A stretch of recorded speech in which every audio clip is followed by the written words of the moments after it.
your friendly neighborhood quarter guy here, and you know what? I'm excited for Gen 6. It looks really great. It looks like it's going to be a lot of fun, but one thing I can definitely count on, Genwunners will hate it. I've seen some of the Pokemon that have been revealed recently. Some of them revealed today. First off, there's going to be a sword Pokemon. It's going to be known as Honedge. It's going to be a Ghost Steel type, which I think is really cool. I just learned today it's going to have the No Guard ability, which means any move it learns is going to hit the enemy dead center, no matter what. Which pretty much means it's going to wreck flying types. Another thing I learned today, and the Genwunners are just going to be livid about this. There's a cotton candy Pokemon. A freaking cotton candy Pokemon. We don't know the English name yet, and I don't remember what the Japanese name is, but apparently it's a fairy type. I mean, seriously, a cotton candy Pokemon. But then again, Gen 1 didn't exactly have the most original designs now, did it? Palace Sludge, Pokeball with eyes, just basic animals with only slight changes. I mean, Butterfree, just a butterfly.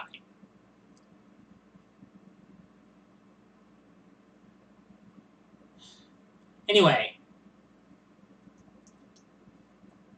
top 10 top 10 underappreciated gems is coming along. I'm still in the scripting phase for that. I'm hoping to make it funnier than some of my latest countdowns, but we don't know how that's going to turn out. I've scripted a little bit of most of the segments, but I haven't fully scripted a whole segment yet, but once I've got this whole thing scripted, I think it's going to be really good. Next up, I'd like to talk about, there are a couple of Mega Man fan games that I'd like to mention.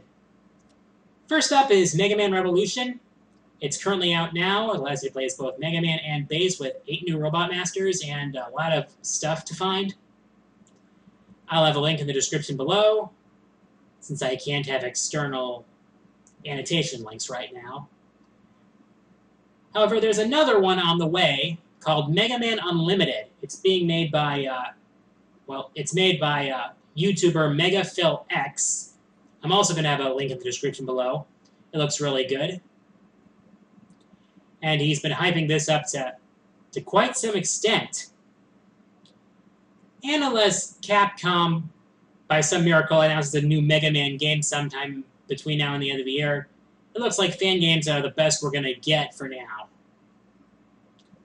Thankfully, Mega Man's in Smash, so we don't have to worry about Mega Man being dead for now. Anyway, user questions. First one comes from the Stevenator. He asks, what editing software do you use? I use AVS Video Editor.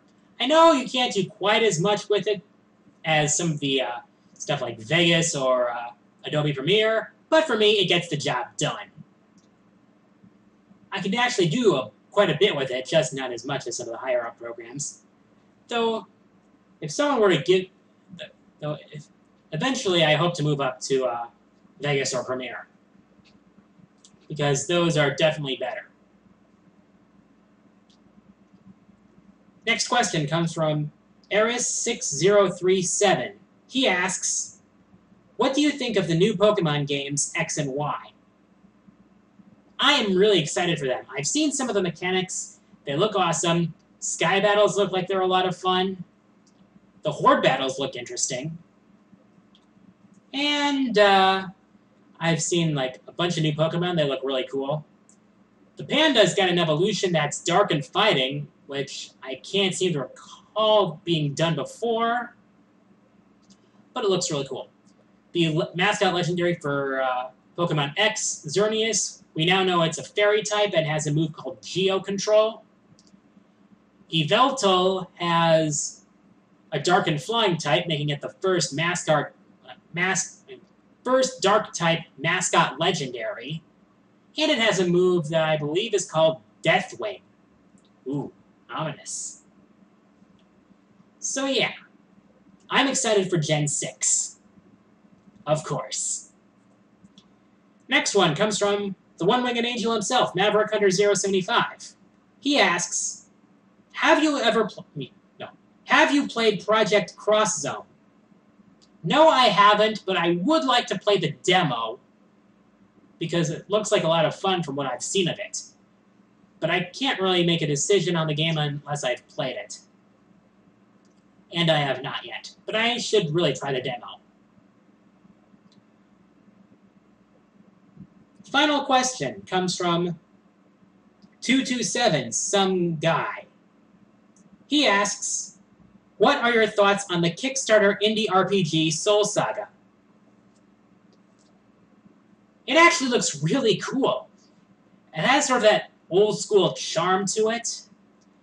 And it definitely looks like it has some solid mechanics. Looks like a lot of fun. You know, the first RPG I really played was Breath of Fire for the Super NES. That's what got me into the genre in the first place.